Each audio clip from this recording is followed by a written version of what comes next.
क्या आपने कभी सोचा है दोस्तों कि अगर प्रधानमंत्री की एक भी सीट यानी 272 में से एक भी सीट अगर गिर जाए तो क्या यह प्रधानमंत्री गिर जाएगा? तो बिल्कुल दोस्तों, ये प्रधानमंत्री तुरंत का तुरंत गिर जाएगा। उसी समय अगर एक भी एमपी अगर 272 में से कम हो जाती है तो तुरंत का तुरंत वो पार्लियामेंट में उस रूलिंग पार्टी का समाप्त हो जाएगा।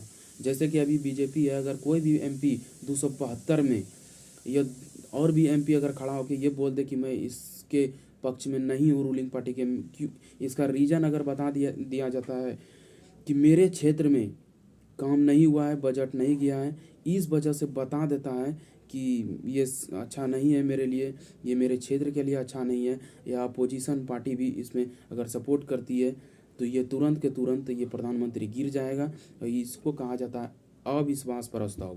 अविश्वास प्रस्ताव गिरते ही प्रधानमंत्री गिर जाता है। तो सवाल उठता है कि क्या ये गिरते ही प्रधानमंत्री कौन रहेगा? तो मैं बता देना चाहता हूँ, प्रधानमंत्री कोई नहीं रहेगा। तो कोई नहीं रहेगा तो फिर देश कैसे चलेगा?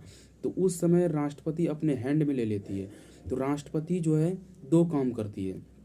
नंबर 1 काम क्या कि और भी अगर पार्टी को बताती है यानी पार्लियामेंट में कि जो भी सरकार अगर 272 पहुँचा देती है, चाहे अपोजिशन हो या फिर से रूलिंग पार्टी अगर पहुँचा देती है, तो इस प्रधानमंत्री तुरंत का तुरंत बन जाएगा। ये पहला नियम होता है, राष्ट्रपति करती है। लेकिन अगर प्रधानमंत्री बनने के लिए कोई भी पार्टी नहीं पहुंचा पाती है 272, तो ये प्रधानमंत्री बनेगा नहीं, उस समय इस स्थिति में नहीं बनेगा दोस्तों। तो फिर क्या होगा? तो फिर उस समय 6 महीना के अंदर तुरंत के तुरंत उसको आम चुनाव कराए जाएंगे। जैसे पहले लोकसभा का चुनाव होते हैं आम चुनाव, वैसे ही कराए जाएंगे। और फिर से जो मेजोरिटी ऑफ द लाएंगे वो फिर से प्रधानमंत्री बन जाएंगे और रूलिंग पार्टी वो सत्ता संभालेगी और देश को काम करेगी।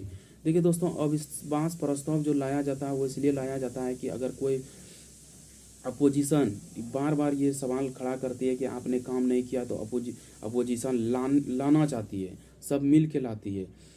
कई अपोजिशन पार्टी के मेंबर मतलब पार्लियामेंट में होते हैं, तो अब अपोजिशन लाना चाहती, मतलब अविश्वास प्रस्ताव लाना चाहती है। कई बार तो ऐसा होता है कि मतलब रूलिंग पार्टी के ही एमपी ये चीज़ें लाती है, क्योंकि उसके क्षेत्र में काम नहीं होती है, उसको बजट नहीं दिया जाता है, पैसा नहीं दिया जाता है उसके क्षेत्र में।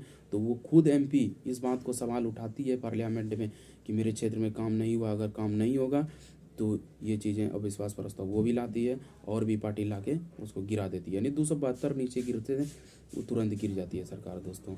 ये है अविश्वास प्रस्ताव। आप क्या समझते हैं दोस्तों?